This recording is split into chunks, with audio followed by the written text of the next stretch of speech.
샬롬. 네. 네. 설레는 마음으로 올라온 다다익선 최익선입니다. 아, 네, 처음 오신 분이 계시니까 제 이름을 이렇게 소개했습니다.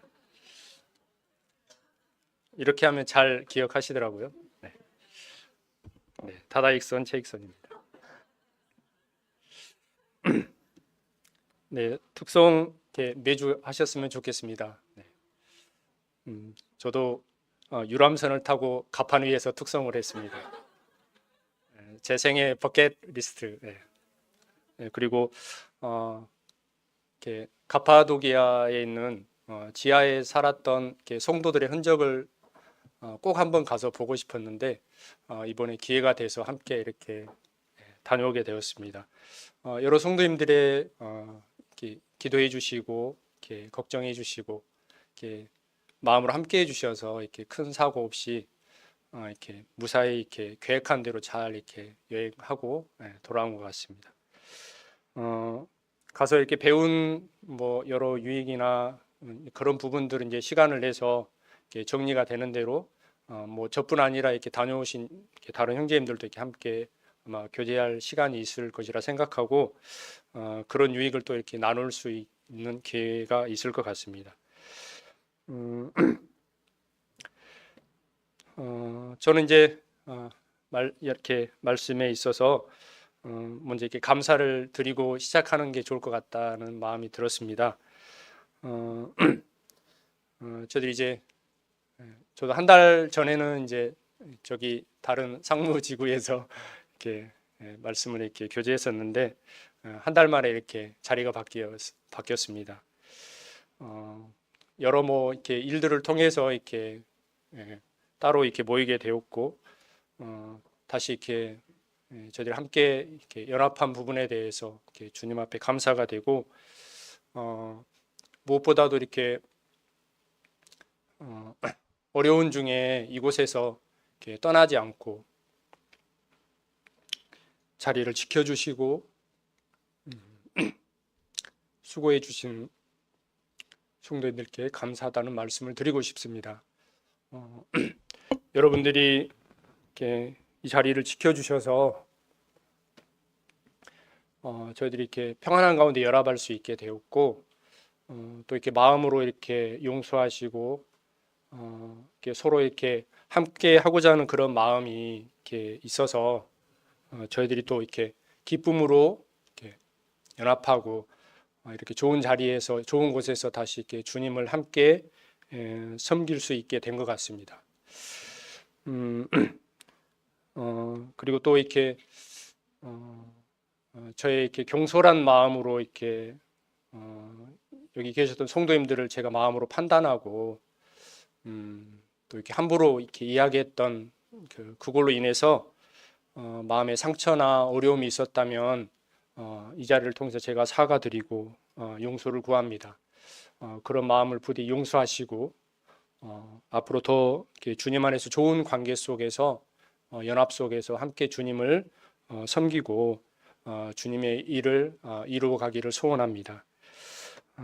꼭 이 말씀을 이렇게 기회가 되면 이렇게 함께 해야 되겠다 그런 마음이 있어서 이렇게 기회가 돼서 이렇게 성도님들께 감사드리고 이렇게 하게 되었습니다. 저희들은 이제 근래 저 개인적으로도 그렇고 뭐 성도님들도 마찬가지겠지만 벌써 이제 3년이 좀 넘었잖아요. 뭐 그 전에 또 이렇게 모임에 또 일들이 있었고 여러 일들을 이제 경험하면서 교회와 이렇게 성도들의 삶을 인도하시고 또 이렇게 선을 이루시고 또한 이렇게 각 성도들의 마음 속에 역사하시고 일하시고 그분이 이렇게 저희들이 잘 알고 있는 저희들 안에 모든 성도들이 안에 계시는 성령님이신 것 같습니다. 또 이 교회 머리가 주님이심을 또한 저희들이 이렇게 알게 되었고 참 모든 일 가운데 하나님의 주권 안에서 이렇게 주님이 일하시는 것들을 최근에 알아서 너무 이렇게 강하게 이렇게 느끼게 되고 경험하게 되었습니다. 저희들은 각자의 어떤 뜻과 어떤 생각을 가지고 이렇게 각자의 길을 갔지만 주님께서 그 기간을 통해서 이렇게 서로에게 또 역사하시고 일하셔서 주님 보시기에 가장 합당하게 머리 대신 교회의 머리 대신 주님 보시기에 가장 합당한 환경으로 또 인도하시고 그 가운데 선을 이루시는 그 섭리를 보면서 참 주님의 일들은 주님의 일하심은 저희들이 다 이해할 수 없고 또 시간이 지나면서 이렇게 보니까 참 그분의 지혜와 그분의 역사하심은 참으로 놀랍다라는 생각을 다시금 하게 되었습니다. 그래서 오늘은 저희들 안에 모든 성도님들 안에 있는 성령님과 성령님이 충만한 삶에 대해서 함께 교제해 보도록 하겠습니다. 마이크 잘 들리신가요? 네. 제가 하고 있는 교제는 앞서 이렇게 상무회에서 모일 때 저희들은 이제 양육부 프로그램을 하고 있었습니다. 지금 현재 4기까지 모집이 됐었고요. 이 과정을 하는 이유는 이렇게 양육부 과정을 통해서 성도들이 이렇게 균형 있는 이렇게 성도의 삶을 배우고 경험하고 그래서 이렇게 더 주님 앞에 귀하게 쓰임을 받을 수 있도록 인도군 모임이나 기린노 모임에서 이렇게 하고 있는 것들을 저희들이 이제 배워서 가져와서 이렇게 모임에서 실행하고 있습니다. 희망자에 한해서 하고 있고요.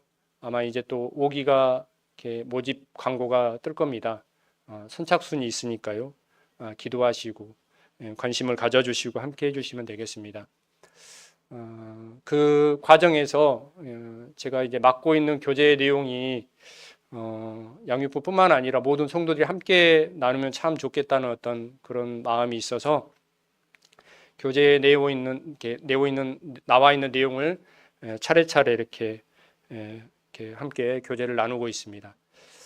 제가 맡고 있는 부분은 부흥의 삶에 대해서 이야기하시고 부흥의 삶이란 우리가 하나님과 더 친밀한 어떤 관계를 맺기 위해서 우리가 어떻게 우리의 마음이 우리의 자세가 어떻게 해야 되느냐에 따라서 이렇게 계속해서 주제별로 나오고 있습니다. 그 주제에 이제 거의 막바지에 이르렀는데요. 그 중에 한 부분이 성령의 충만한 삶입니다. 그래서 오늘은 그 주제를 가지고 너무 길지 않게 짧게 이렇게 교제하고 내려가도록 하겠습니다.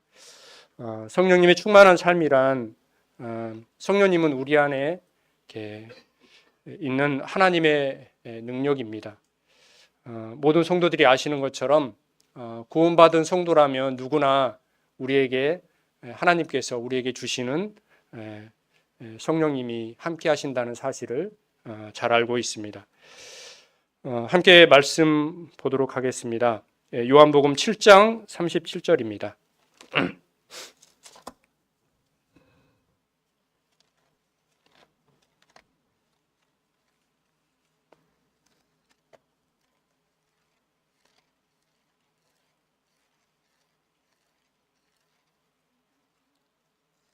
요한복음 7장 37절 같이 37절, 38절까지 아니 39절까지 같이 한번 읽어보도록 하겠습니다. 준비 시작. 명절 끝날 곧 큰 날에 예수께서 서서 외쳐 이르시되 누구든지 목마르거든 내게로 와서 마시라. 나를 믿는 자는 성경의 이름과 같이 그 배에서 생수의 강이 흘러나오리라 하시니 이는 그를 믿는 자들에게 받을 성령을 가리켜 말씀하신 것이라. 께서 아직 영광을 받지 아니하였으므로 성령이 아직 그들에게 계시지 아니하시더라. 네, 주님께서 이제 초막절 마지막 부분에 유대인들에게 이 말씀을 선포하고 있습니다. 누구든지 목마르거든 내게서 와서 마시라고 말씀하고 있습니다. 그들은 참으로 이렇게 하나님을 섬기는 민족이었지만 주님은 그들에게 누구든지 목마르거든 내게로 와서 마시라고 선포하고 있습니다. 성도님들이 경험해서 아시겠지만 구원받기 전에 하나님을 믿기 전에 저희들의 모습이 참 위와 같은 것 같습니다. 세상에 이제 어떤 이들은 이렇게 성공을 하려고 열심히 공부도 하고 노력도 합니다. 그래서 또 어떤 이들은 명예를 쫓아가고 어떤 이들은 또 돈을 쫓아가고 그래서 평생 이제 열심히 최선을 다해서 그에 상응하는 이렇게 열매를 맺습니다. 어떤 분들은 이렇게 높은 위치에 올라가기도 하고 어떤 분들은 큰 사업을 해서 많은 돈을 이렇게 많은 물질을 얻는 것이 일반적으로 저희들이 세상에서 저분은 성공했구나 그렇게 이야기하잖아요. 그런데 참 이렇게 그분들의 어떤 고백 속에 이렇게 들어보면 참 이렇게 만족하지 못하는 그런 말들을 많이 하시잖아요. 높은 위에 올라갔지만 언젠가는 내려와야 되고 많은 돈을 벌었지만 이제 죽음의 마지막에 있어서 인생의 마지막에 있어서 이 내가 번 돈을 다 가지고 갈 수도 없고 그래서 참 허무하다. 또 어떤 분들은 조금만 더 벌었으면 좋겠다. 그렇게 이렇게 고백을 합니다. 그래서 성경은 믿지 않는 인생을 향해서 평생 우리는 마치 목마름 같이 뭔가 갈구하고 또 갈구하지만 우리의 인생의 어떤 이 허무한 것을 인생의 그 갈증을 결코 채워줄 수 없는 것 같습니다.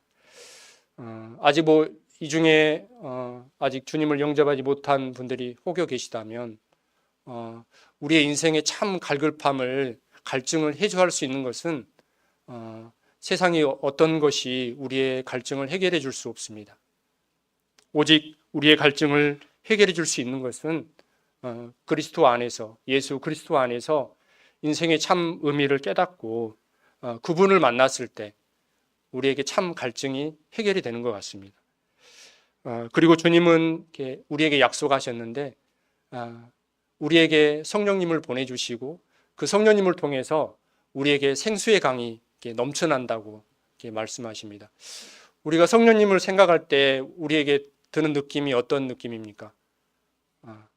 암울한 느낌입니까? 어떤 기쁨과 이렇게 충만함 어떤 그런 느낌입니까? 우리가 성경 안에서 성령님을 이렇게 생각할 때 그분은 늘 이렇게 충만함과 생수와 넘쳐나는 것을 우리가 보게 됩니다. 아직 여러분들도 이와 같이 이렇게 예수 그리스도를 함께 영접하시고 성도들이 누리는 성령님을 통해서 함께 누리는 생수의 강이 아마 여러분들의 마음 속에서 하나님을 섬김으로 주님을 섬김으로 그 안에서 넘쳐나는 그런 경험이 있게 되기를 바랍니다. 주님은 이제 믿는 모든 이들에게 성령님을 보내주실 것인데 마치 그가 생수의 강과 같이 우리 안에서 역사하실 것이라는 것을 방금 읽은 성경을 통해서 주님이 약속해 주셨습니다. 그런데 성령님은 주님이 이 땅에서 떠나야지 하나님께서 우리에게 보내주실 것이라고 약속해 주셨습니다. 그 성령님은 또 어떤 분이십니까? 요한복음 16장 6절 7절 보겠습니다.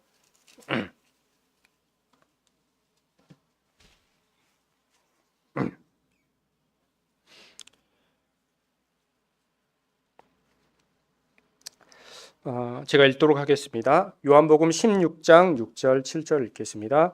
도리어 내가 이 말을 함으로 너희 마음이 근심이 가득하도다. 그러나 내가 너희에게 실상을 말하노니 내가 떠나가는 것이 너희에게 유익이라. 내가 떠나가지 아니하면 보혜사가 너희에게로 오시지 아니할 것이요 가면 내가 그를 너희에게로 보내리라. 여기서 보면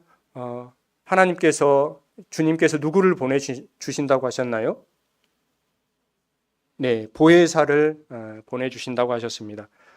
성령님은 보혜사라고 성경은 말씀하고 있습니다.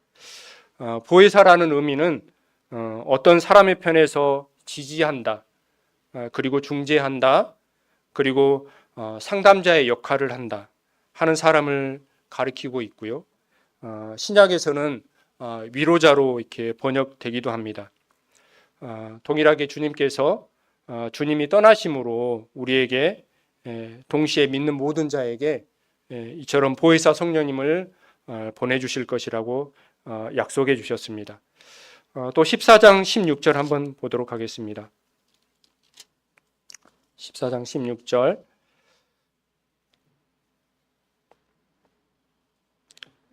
자, 같이 읽어보겠습니다. 14장 요한복음 14장 16절 시작. 내가 아버지께 구하겠으니 그가 또 다른 보혜사를 너희에게 주사 영원토록 너희와 함께 있게 하리니. 네. 우리에게 얼마나 또 이렇게 평안함을 주는 말씀인지 모르겠습니다. 네. 성령님께서 우리에게 보혜사 성령님을 하나님께서 주님께서 우리에게 보내주시고 하신 말씀이 뭐예요? 잠깐 있다가 그냥 떠나가는 분이 아니시고 계시다가 얘가 상태가 안 좋거나 태도가 안 좋으면 그냥 떠나가시는 분이 아니시고 한 번 오시면 어떻게 하신다고요? 우리의 마음속에 영원히 그분이 우리와 함께 하신다는 것입니다. 이게 참 저희들에게 위로가 되는 것 같습니다. 영혼이란 말은 뭐 우리가 상상할 수 있는 시간은 아니지만 하나님의 시간 속에 끝이 없는 시간이잖아요. 우리가 이 땅에 성도들이 이 땅에 살아가는 순간부터 천국에 갈 때까지 보혜사 성령님은 구원받은 성도라 하면 그 마음속에 한번 들어오면 떠나가지 않고 영원히 함께 하신다고 우리에게 약속해 주셨습니다. 이 사실이 우리에게 어떤 희망을 주는 것 같습니까? 우리에게 어떤 마음을 주십니까, 여러분? 물론 뭐 이 사실은 아마 성도님들이 다 잘 알고 있는 사실입니다. 하지만 저 개인적으로도 어떤 시간들이 있냐면 이 사실을 너무나 자주 이렇게 잊어버리고 살아가는 것 같습니다. 지금 내 안에 성령님이 계시는 나는 성전이야. 성령님이 내 안에 지금 함께 계셔. 오늘도 계시고 아침부터 내가 잘 때까지, 자고 있을 때까지 그분은 나와 함께 계셔라는 어떤 이런 인식보다는 그냥 이렇게 하루를 이렇게 물론 이렇게 제가 말씀을 보고 기도하고 하고 이렇게 아침을 시작하지만 성령님이 나와 함께 하신다는 이런 마음을 저희들은 저 개인적으로는 자주 이렇게 망각하고 살아갈 때가 많은 것 같습니다. 저도 이렇게 말씀을 이번에 준비하면서 참 매일매일 이렇게 살면서 이렇게 제가 이런 성령님을 정말 이렇게 의지하지 못하고 이런 나의 어떤 삶을 그분의 주권 아래 이렇게 맡기지 못하고 나는 매일 기도하고 말씀을 보고 큐티를 하고 시작하지만 언젠가 모르게 또 이렇게 생활하다 보면 어떤 결정할 때 어떤 일에 앞서서 성령님을 의지하기보다는 여전히 내가 원하는 대로 내가 뜻대로 어떤 나의 상식대로 이렇게 판단하고 행동할 때가 참 많은 것 같습니다. 그래서 말씀을 준비하면서 그런 또 나의 어떤 삶을 제가 개인적으로 돌아보게 되고 그런 어떤 잘못된 부분들을 또 이렇게 하나님 앞에 자백하고 돌이키는 시간이 되었습니다. 여러분 어떠십니까? 여러분들은 저와 같은 삶을 아마 살지 않을 거라 믿습니다. 여러분들은 아마 늘 저희들 안에 있는 성령님을 의지하고 그분 앞에 주권을 이렇게 맡겨드리고 그리고 매일매일 내가 이렇게 성령님 모시고 있는 성전이라는 그런 마음을 가지고 아마 늘 여러분들은 자신을 정결케 하고 그런 성령님과 충만한 교제 속에서 살아가시고 계시죠? 네. 네. 그러면 그 성령님께서 우리에게 있어서 우리와 함께 늘 동행하시고 우리와 함께 하시는데 그럼 도대체 그 성령님은 우리 안에서 어떤 일을 하시는가, 어떤 일을 하시는지 한번 이렇게 또 이렇게 찾아보도록 하겠습니다. 성령님께서 과연 그러면 우리가 어떤 일을 하실까요? 여러분들의 안에 계시는 성령님께서 여러분들의 삶 속에 어떤 일을 하시는지 한번 이야기해 보십시오. 어떤 일을 하실까요? 네? 네, 맞습니다. 성령님은 우리 안에 있는 죄들을 늘 이렇게 드러내시는 것 같습니다. 저도 개인적으로 그런 경험을 많이 하는데요. 구원받고 가장 큰 변화가 그거인 것 같습니다. 가장 큰 변화가 구원받기 전에는 이렇게 죄를 편하게 이렇게 지어도 전혀 이렇게 죄 의식을 갖지 않잖아요. 뭐 욕을 하거나 거짓말을 하거나 남의 물건을 훔치거나 저 어렸을 때 남의 물건을 많이 훔쳐봤거든요. 이렇게 시골에서는 이렇게 설이라고 그럽니다. 이렇게 좋게 미화시켜서 도둑질인데 설이라고 그럽니다. 뭔지 아신가요? 웃는 분들은 아마 뭔가 아실 것 같아요. 남의 집에 있는 이렇게 맛있는 괌이나 뭐 이렇게 과일들, 이렇게 밭에 있는 딸기들 이렇게 저녁에 몰래 가서 이렇게 훔쳐서 이렇게 먹기도 하고 그랬었는데요. 어떻게 보면 도둑질이잖아요. 근데 그때는 이제 그런 것들을 또 이렇게 어른들이 알면서도 이렇게 이해해주고 그러셨습니다. 그런 것들을 아무렇지 않게 죄를 짓습니다. 근데 이렇게 주님을 믿고 그때는 뭐 성령님에 대해서 그렇게 의식을 하지 않았는데 가장 큰 변화가 죄를 이렇게 제 안에 죄를 늘 의식하는 어떤 그런 마음이 생겼습니다. 저는 전에는 죄라고 생각하지 않았는데 어느 순간 내 입에서 욕이 나오거나 거짓말을 하거나 하면 이 안에서 이렇게 끊임없이 나의 어떤 마음을 두드리는 어떤 그런 작용들을 하는 걸 느꼈습니다. 그런데 신기하게 그런 것들이 하나하나 이렇게 제 삶 속에서 이렇게 자연스럽게 이렇게 사라지게 되었고 그런 이렇게 동일하게 이제 그런 마음들이 또 들었을 때 주님 앞에 이렇게 자백하고 이제 그런 변화들이 생긴 것 같습니다. 어쩌면 이렇게 지금 와서 이렇게 보면 그 모든 일들을 제 안에 계시는 이렇게 성령님께서 이렇게 하시는 일이라고 저희들은 이제 알고 있습니다. 요한복음 16장 이렇게 한번 또 보겠습니다. 16장 13절, 14절 이렇게 보도록 하겠습니다. 그러면 성령님께서 우리 안에서 어떤 일을 하시는지 한번 보도록 하겠습니다. 16장 13절, 14절 같이 한번 읽어보도록 하겠습니다. 준비, 시작. 그러나 진리의 성령이 오시면 그가 너희를 모든 진리 가운데 인도하시리니 그가 스스로 말하지 않고 오직 들은 것을 말하며 장래일을 너희에게 알리시리라. 그가 내 영광을 나타내리니 내 것을 가지고 너희에게 알리겠음이라. 네. 방금 우리가 이제 읽은 본문 중에서 주님이 성령님이 오시면 우리 가운데 어떤 일을 하실지 또 이렇게 소개하고 있습니다. 첫 번째 뭐가 하시나요? 어떤 일을 하시나요? 우리를 이렇게 진리 가운데 인도하신다고 말씀하셨습니다. 세상에서는 이렇게 여러 진리들을 이렇게 말하고 있습니다. 이것이 진리다, 저것이 진리다. 그래서 요즘 세상은 너무나 혼탁합니다. 어떤 것이 진짜 진리인지 헷갈리게 합니다. 그러면서 참 진리를 발견하지 못하도록 사람들의 마음을 혼미케 하는 것 같습니다. 요즘은 더더군다나 이렇게 검증되지 않는 유튜브에 올라오는 많은 이렇게 각자의 생각이나 뭐 어떤 사상 그런 것들이 끊임없이 올라와서 사람들로 하여금 진짜 진리가 무엇인지 많이 헷갈리게 하는 것 같습니다.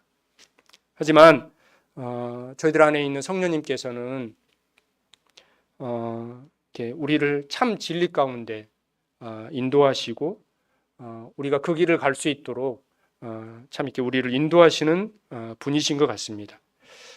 두 번째 또 어떤 일을 위해서 우리를 위해서 어떤 일을 하신다고 나와 있나요? 장래일을 알게 한다라고 이렇게 나와 있습니다. 물론 성경에는 앞으로 일어날 일들을 이렇게 나타내고 있습니다. 또한 그것을 잘못 해석해서 잘못된 이단들이 많이 또 이렇게 나오기도 합니다. 하지만 성령님께서는 우리가 장래의 일들을 바로 알게 하시고 무엇보다도 우리에게 어떤 소망이라는 그런 마음을 주시고 그런 소망이 끊어지지 않고 그 소망을 끝까지 붙들 수 있고 그 길을 끝까지 갈 수 있도록 우리를 인도하시는 것 같습니다. 그리고 또 성령님께서 하시는 일은 어떤 일이신가요? 본문을 통해서 네, 주님의 영광을 드러내십니다. 성령님은 자신을 드러내시는 분이 아니시고요. 성령님은 저희들 안에서 하나님의 영광과 주님의 영광을 늘 드러내십니다. 오늘 또 이제 저희들이 예배를 드릴 때 저희들의 각자에게 성도들의 마음속에 역사하시는 그런 역사들을 보면 성령님께서 계속 주님의 죽으심을 드러내시고 하나님의 위대하심을 드러내시고 하나님의 하신 일을 또 드러내시고 주님의 사랑을 드러내시고 이처럼 성령님은 저희들 안에서 물론 저희들이 스스로 깨달았다고 생각하지만 그분은 저희들 안에서 주님의 아름다우심과 주님의 사랑과 주님의 영광과 주님의 귀함을 늘 끊임없이 드러내시고 깨닫게 하시는 분이신 것 같습니다. 그렇게 해서 이렇게 하신 이유는 뭘까요? 이제 저희끼리 좋으라고 이렇게 하시는 것이 아니고 마지막 성령님은 복음을 통해서 모든 이들에게 예수 그리스도를 전하게 하시는 것 같습니다.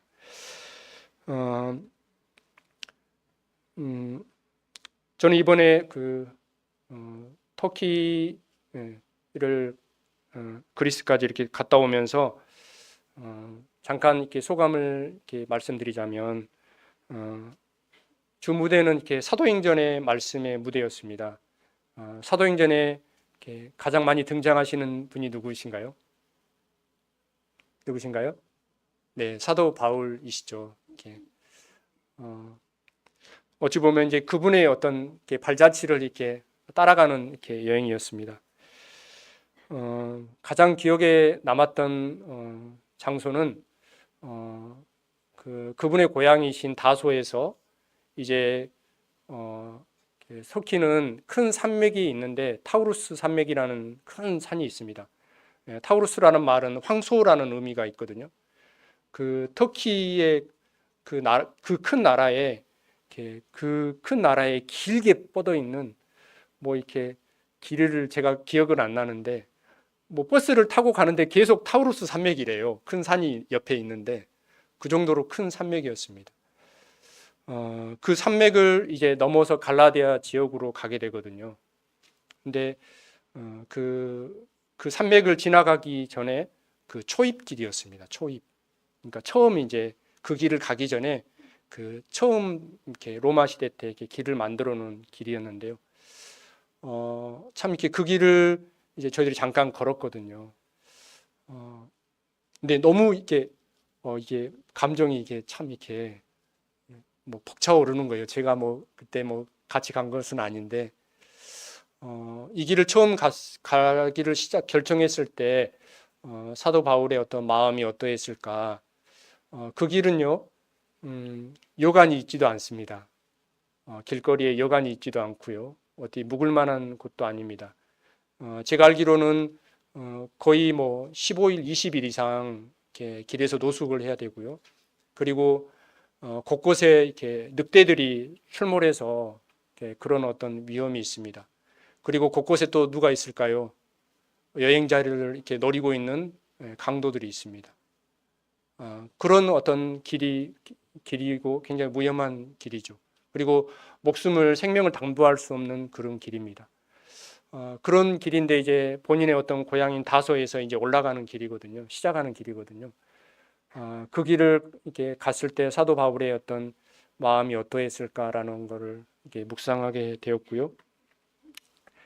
그 길을 갔는데 어렵게 루스드라에 도착해서 그곳에서 이제 복음을 전하다가 유대인들에게 돌에 맞아 거의 죽을 지경까지 갔었잖아요.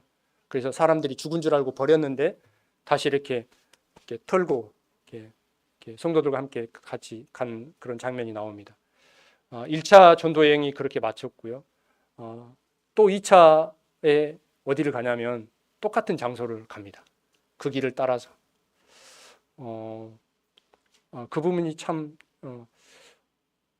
보통 우리는 어떤 죽음의 위협의 장소가 있으면 트라우마라는 게 있잖아요.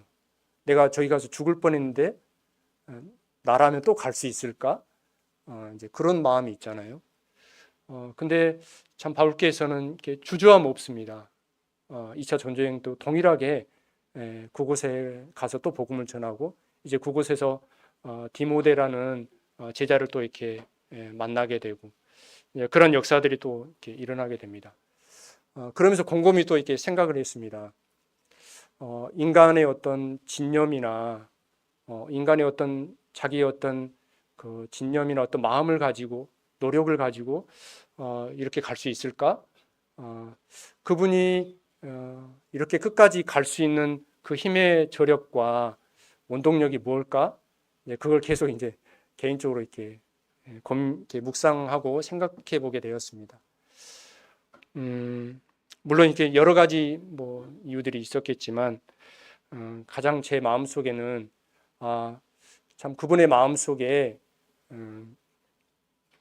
자신에게 임한 주님의 사랑이 너무 큰 것 같다.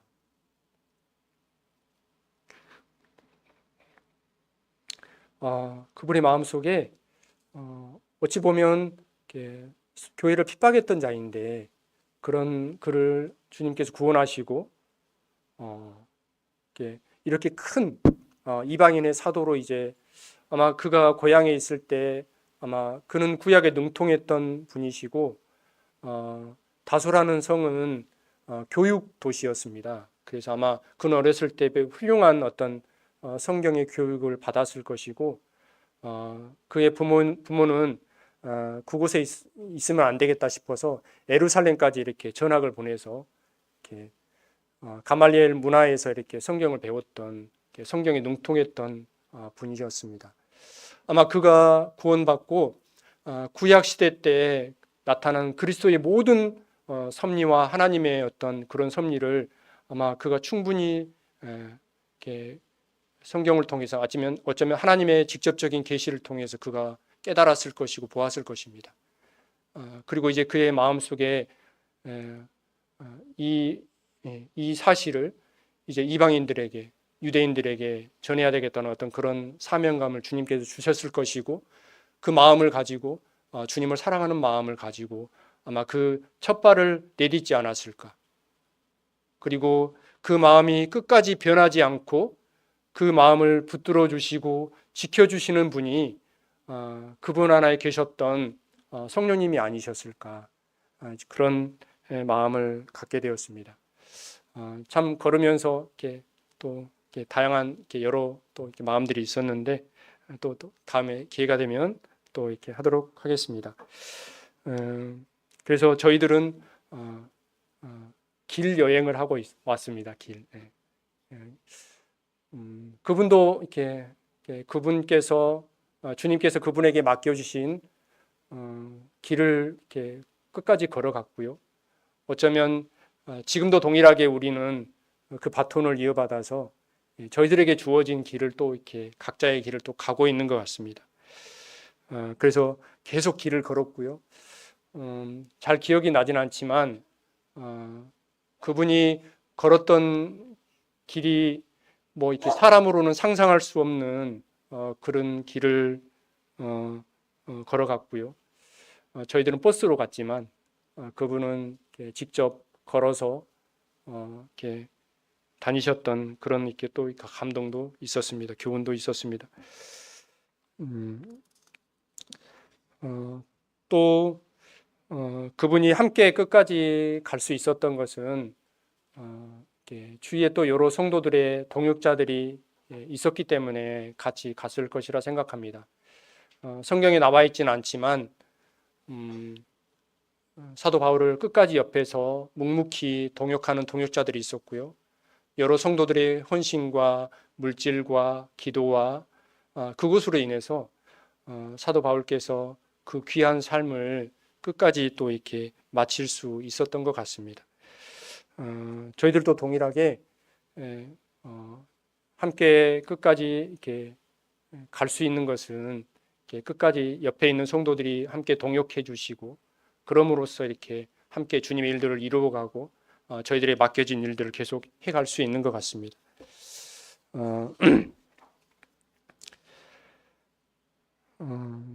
또 이렇게 성령님께서 저희들 안에 이렇게 하시는 사역 중에 하나가 무엇이 있을까요? 저희들 안에 이렇게 주님의 사랑이 넘치게 합니다. 그리고 저희들 안에 말할 수 없는 탄식으로 이렇게 주님을 위해서 성도들을 위해서 기도하게 하시는 것 같습니다. 그런 경험 하시나요? 오늘 이렇게 아침에 앉았는데 갑자기 어떤 성도님이 생각이 나잖아요. 갑자기 어떤 부분 기도할 제목들이 생각이 나잖아요. 그럴 때 바로 기도하십시오. 네. 그 일들을 성령님께서 하시는 것 같습니다. 성령님께서 어떤 성도의 필요, 어떤 성도의 어려움, 어떤 일에 있어서 필요한 기도, 이런 부분들을 우리의 마음속에 이렇게 기도할 제목들을 보여주시는 것 같습니다. 그랬을 때 성도님들 그런 성령님의 음성을 무시하지 마시고 그런 마음이 들 때 바로 그 자리에서 기도하시면 아마 주님께서 그 기도를 통해서 또 이렇게 주님의 일들을 이루게 하시는 것 같습니다. 또 성령님께서 저희들을 가운데 하시는 일이 어떤 일이 있을까요? 한번 말씀해 보십시오.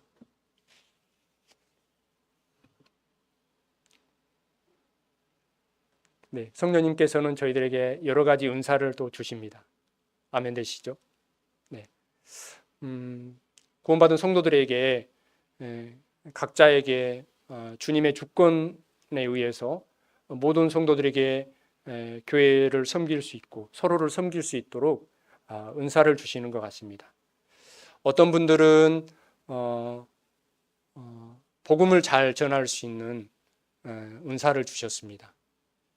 교회 안에는 오늘날까지 존재하는 은사가 세 가지 있잖아요. 복음을 전하는 은사, 목자의 은사, 교사의 은사가 있잖아요. 이 은사들이 교회 안에 균형 있게 있을 때 우리는 건강한 교회라고 말하고 있습니다. 직접 이렇게 공개적인 어떤 자리에서 복음을 전한다 하지 않는다 할지라도 각자에게 나를 잘 돌아보면 나는 영혼들을 만날 때 늘 이렇게 영혼들에게 복음을 전하는 것이 즐겁고 이게 편하고 이게 너무나 행복하고 그런 분들은 복음을 전하는 은사자들입니다. 이런 분들은 쉬어서는 안 됩니다. 계속 영혼들을 만나시고 끊임없이 주님을 소개하시고 그분들을 이렇게 영혼들을 교회로 인도하시고 또 이렇게 복음을 전할 수 있도록 계속 그런 일들을 하셔야 됩니다. 또 어떤 분들은 목자의 은사들을 가지고 계십니다. 어떤 성도들을 이렇게 살피면 이렇게 그 성도의 아픔이 이렇게 금방 느껴지는 이제 그런 분들이 또 계시잖아요. 그런 분들은 이렇게 목자가 양을 관리하는 것처럼 그런 분들은 성령님께서 나에게 목자의 은사를 주신 것입니다. 계속 그런 분들은 서로를 돌아보고 어떤 성도들이 아프지 않는지 무엇이 필요하지 않는지 이런 것들을 잘 살피고 기도해 주면서 또 이렇게 공급해 주면서 그런 일들을 계속 하셔야 됩니다. 또 어떤 분들은 말씀을 연구하는 어떤 일이 즐거운 마음이 좋은 어떤 그런 마음이 들 수가 있습니다. 이런 분들은 계속해서 말씀을 연구하시고 공부해서 그 깨달은 것을 또 함께 나누면서 그런 유익을 나눌 수 있어야 됩니다. 이런 은사들이 저희들 안에 균형 있게 있을 때 아마 교회는 더 건강한 가운데 주님 앞에서 일할 수 있을 거라 생각합니다. 이 모든 일들을 성령님께서 주관하시고 우리에게 주십니다. 잘 알고 계시죠? 네. 그리고 이 모든 일들을 저희들이 충실하게 행했을 때 성령님께서는 저희들에게 선한 열매를, 성령님의 열매를 우리에게 맺게 하십니다. 옥타비아누스 원슬로우라는 사람은 이렇게 이 부분을 이렇게 이야기하고 있습니다. 성도는 성령님 없이는 단 한 걸음도 앞으로 나아갈 수 없고 승리할 수 없다. 단 한순간도 성령님 없이는 존재할 수 없다. 구원받을 때 성령님이 필요했듯이 살아가는 여정 내내 그분이 필요하다라고 이야기했습니다. 참 아멘이 되는 부분의 이렇게 이야기인 것 같습니다. 말씀인 것 같습니다. 저희들은 성령님 없이 때론 이렇게 저희들 마음대로 살아가기를 원하지만 결국은 저희들은 성령님 없이는 단 한순간도 앞으로 나갈 수 없고 승리할 수 없고 결코 승리할 수 없고 존재할 수 없는 것 같습니다. 그분이 우리 안에 계시고 그분이 저희들과 함께 하시기 때문에 저희들이 전진할 수 있고 저희들 안에 있는 이 소망과 저희들 안에 있는 사랑과 저희들 안에 있는 이 모든 것을 끝까지 믿음을 지켜가면서 계속 신앙의 여정을 가고 있는 것 같습니다. 고린도전서 6장 11절 함께 또 보도록 하겠습니다.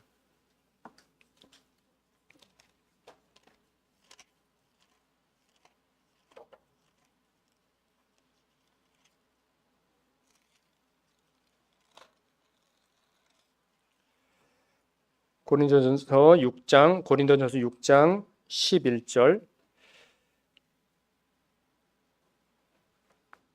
함께 읽도록 하겠습니다. 시작.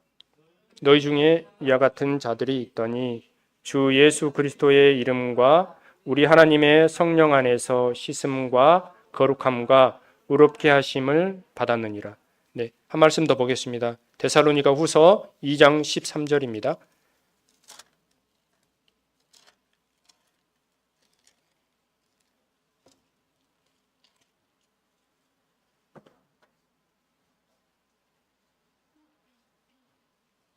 같이 읽어보도록 하겠습니다. 시작.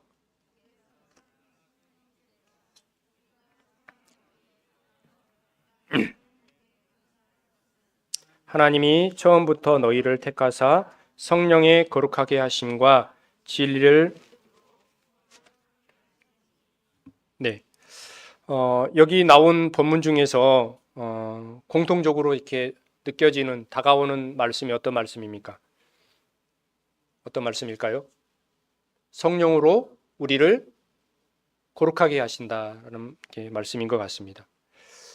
또 성령님께서는 우리를 거룩 가운데 계속 인도하시는 분이십니다. 그분은 우리를 구원하셨을 뿐만 아니라 우리의 구원에도 개입하시고 주님을 향해 이렇게 믿음을 선택하고 또한 이렇게 그 믿음을 고백할 때 우리를 구원 이후에도 우리가 거룩한 삶을 살아가고 하나님의 자녀임을 또 증거하고 또 우리들 안에서 죄를 드러내기도 하시고 또 그 죄와 싸워서 승리하게 하시고 또 말씀을 깨닫게 하시고 예수 그리스도를 계속 닮게 하시는 분. 이거는 이제 성경에 나와 있지는 않지만 저희들이 이것을 통해서 성화라고 이렇게 성화라고 이렇게 이야기하고 있습니다. 이 모든 성화의 과정을 성령님께서 우리 가운데 일하시고 그분이 하신 일인 것 같습니다. 저희들은 성도님들이 경험하시겠지만 매일매일 죄를 짓지 않고 거룩한 삶을 살고 계십니까? 아니죠. 네, 저도 아닙니다. 네, 우리에게는 옛 성품이 있습니다. 옛 성품은 죄를 짓기에 특화되어 있습니다. 조금만 환경이 맞으면 여지없습니다. 제 경험으로 그렇습니다. 경계하다가도 잠깐 느슨한 틈을 타서 여지없이 나의 옛 성품은, 옛 자아는 마치 자석에 끌려가는 철처럼 나도 모르게 끌려가는 것 같습니다. 하지만 신기합니다. 그런 나에게 그 죄를 거부하는 새로운 성품이 들어왔습니다. 그래서 늘 이 두 성품은 저희들 안에서 매일같이 싸우고 있습니다.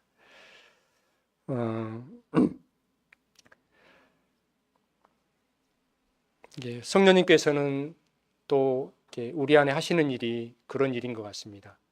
우리가 옛 성품을 따라서 옛 성품을 따라 이렇게 지배되지 않고 성령을 통해서 이 새 성품을 따라 그 옛 성품을 지배하고 늘 승리하는 삶을 살 수 있도록 우리를 인도하시는 분이신 것 같습니다. 갈라디아서 2장 20절 한번 보겠습니다. 네, 말씀을 마쳐야 되겠네요.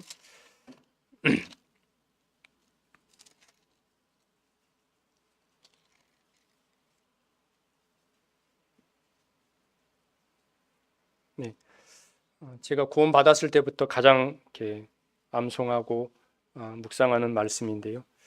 함께 또 읽어보도록 하겠습니다. 갈라디아서 2장 20절 시작. 내가 그리스도와 함께 십자가에 못 박혔나니 그런즉 이제는 내가 사는 것이 아니요 오직 내 안에 그리스도께서 사시는 것이라. 이제 내가 육체 가운데 사는 것은 나를 사랑하사 나를 위하여 자기 자신을 버리신 하나님의 아들을 믿는 믿음 안에서 사는 것이라. 사단은 늘 죄의 권세를 통해서 사람들에게 역사합니다. 그렇죠? 그런데 예수 그리스도께서 십자가에 죽으심으로 사단이 가지고 있는 죄의 권세를 이미 깨트려 버렸습니다. 그는 더 이상 죄의 권세를 가지고 사람들에게 역사할 수 없고 성도들에게 그 죄라는 권세를 가지고 어찌할 수 없습니다. 왜요? 그가 가지고 있는 그 죄라는 힘, 그 권세는 예수 그리스도를 통해서 완전히 깨져버렸습니다. 그런데 지금 사단은 어떻게 역사하나요? 사단은 속이는 자입니다. 더 이상 그 죄를 권세를 가지고 어찌할 수 없는데 사단은 우리의 마음속에 늘 속이는 자입니다. 그 사실을 기억하지 못하도록, 그 사실을 생각하지 못하도록 더 이상 죄를 통해서 역사할 수 없는 그 일을 사단은 늘 속이고 가리는 것 같습니다. 그래서 우리뿐만 아니라 믿지 않는 모든 사람들이 마치 이 죄의 종처럼 끌려다니고 있는데 결코 그럴 필요가 없습니다. 이미 예수 그리스도와 함께 우리의 나의 옛 자와 여러분뿐만 아니라 모든 사람들의 옛 자아는 죄는 그 결과로 예수 그리스도와 함께 십자가에서 이미 죽었습니다. 단지 우리가 죄를 짓는 것은 우리 안에 옛날 습성이 남아있는 것입니다. 우리 안에 죄라는 그 습성이 남아있기 때문에 그 습성이 우리가 죄를 짓는 것이죠. 우리는 늘 그렇게 고백해야 됩니다. 아침에 일어나서 어떤 고백을 해야 된다고요? 내가 그리스도와 함께 십자가에 나는 못 박혔습니다. 나의 죄는 못 박혔습니다. 그런즉 오늘 내가 하루 이렇게 살아가는 다시금 생명을 가지고 살아가는 이유는 내가 사는 것은 내 것이 아니고 나의 삶은 내 것이 아니고 내가 주님과 함께 더불어 오늘 하루도 살아가는 시간들입니다. 그런 고백 속에서 하루를 시작해 보십시오. 아마 여러분들의 삶 속에 놀라운 변화가 일어날 것입니다. 여러분들의 삶의 주권과 여러분들의 의지, 여러분들의 재물, 여러분들의 건강, 여러분들이 가지고 있는 재능, 여러분들이 가지고 있는 그 모든 것이 내 것이 아니고 여러분들의 생명까지도 내 것이 아니고 주님의 것이라고 고백하고 하루를 시작해 보십시오. 네, 저도 그렇게 하겠습니다. 네. 잘 생각해 보면 우리는 이미 죽은 자이잖아요. 죄로 말미암아 죽은 자들이잖아요. 저는 가끔 그런 생각을 하는데 우리는 덤으로 사는 사람들입니다. 죽을 수밖에 없는 사람들이었는데 예수 그리스도를 통해서 하나님께서 우리를 덤으로 살려주셨습니다. 아멘 되신가요? 네, 우리는 덤으로 사는 인생입니다. 주님의 생명을 이식받아서 우리는 덤으로 살아가고 있습니다. 그래서 우리가 가지고 있는 이 생명이 우리의 나의 것이 아닙니다. 성경은 그렇게 말하고 있습니다. 이거는 책선 행제의 말이 아니고 성경이 그렇게 말하고 있습니다. 나의 생명이 내 것이 아니라고, 주님이 값으로 사신 것이라고 성경은 말하고 있습니다. 그리고 주님은 자신 있게 너의 생명이 내 것이야 라고 말씀하고 있습니다. 그래서 아침에 그런 고백 속에서 하루를 시작하시고 나의 삶의 모든 주권을 성령님께 의지하시고 하루를 시작해 보시면 아마 성도님들의 삶 속에 성령님께서 놀랍게 인도하시고 지금보다 더 놀라운 일들을 저희들 안에서 행하실 것이라 생각합니다. 또 이렇게 후에 말씀이 더 있는데 생략하도록 하겠습니다. 맛있는 정심을 위해서. 네. 성경은 저희들에게 또 계속해서 성령의 충만함을 받으라, 성령을 따라 행하라 이렇게 계속 저희들에게 권하고 있습니다.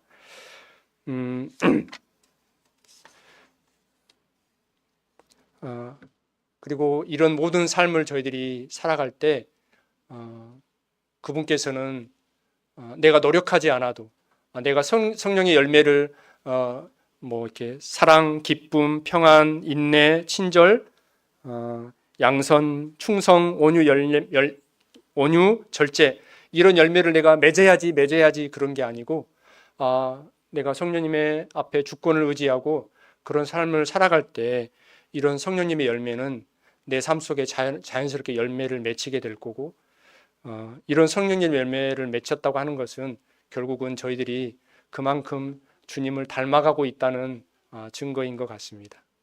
네, 말씀은 여기까지 마치도록 하고요. 하나만 마지막 간증을 하고 내려가도록 하겠습니다. 제가 데린구유라는 지역을 갔습니다. 그곳은 어떤 지역이냐면 터키의 북부 쪽의 갑바도기아라는 지역에 로마 시대 때 이렇게 그리스도인들이 엄청난 핍박이 있었잖아요. 그 핍박을 피해서 땅 속에다 이렇게 굴을 파서 생활했던 성도들의 그런 흔적들이었습니다. 지하에 12층까지 있습니다. 상상이 되시나요? 지하에 굴을 팠는데 어머나, 네, 굴을 파면 제가 너무 흥분했나 봅니다. 지하에 굴을 팠는데 12층까지 있습니다. 그런데 아직까지 개방이 되어 있는 층이 8층까지 개방이 되어 있습니다. 그 아래는 학교 시설이 있었고 급수 시설도 있고 당나귀까지 들어갈 수 있고 포도즙을 짤 수 있는 포도주를 만들 수 있는 그런 것도 있었고 그리고 허술하지만 십자가 형태의 교회당도 있었습니다.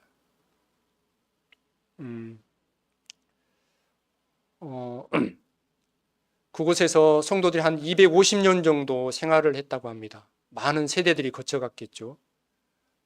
바깥에 나올 수는 없습니다. 나오면 잡히니까요. 다행히도 그곳은 터키라는 지역은 이렇게 곡식들이 잘 자라는 땅들이거든요. 그래서 밀이 잘 자라는 땅이어서 이렇게 조금만 이렇게 하면 이렇게 밀을 얻을 수 있는 이제 그런 장소여서 그나마 이렇게 먹을 것은 이렇게 공급을 받을 수 있었던 곳이었습니다. 그런데 그곳에서 무슨 소망이 있었을까요?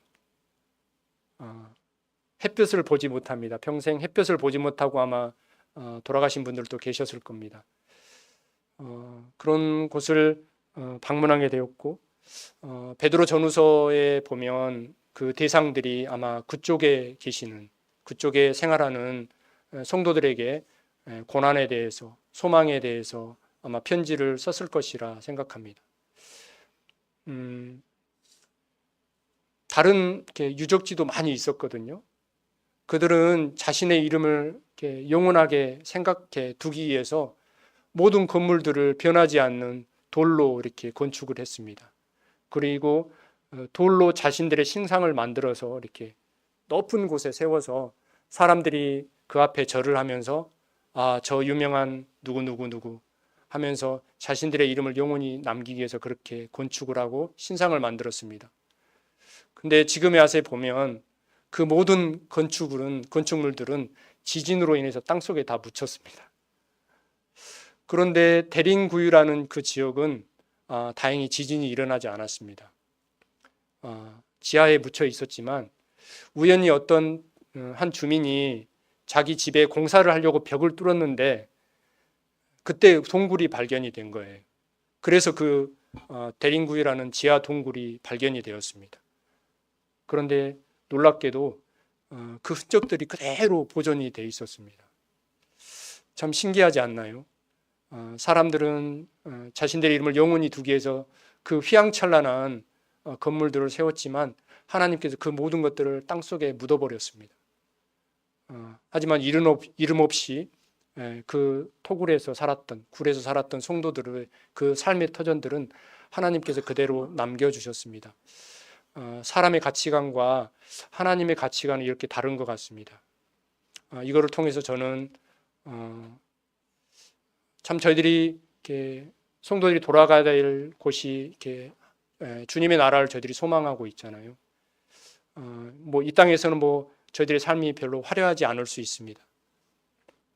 하지만 저희들이 소망이 영원한 것이고 저희들이 헌신하는 것, 저희들이 주님을 위해서 주님을 사랑하는 마음으로 행했던 모든 것들은 하나님께서 그대로 다 기록하시고 알고 계시고 또 그분이 교회 안에 이렇게 두루두루 다니시면서 성도들의 마음과 성도들의 헌신과 성도들의 사랑을 다 살피고 계신다는 분이신 것을 제가 또 생각하게 되었습니다.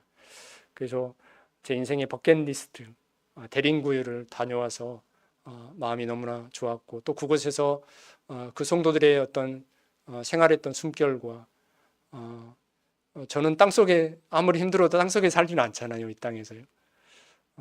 참 이렇게 제 삶이 좀 부족하고 힘들다고 해서 불평했지만 참 불평할 게 아니구나.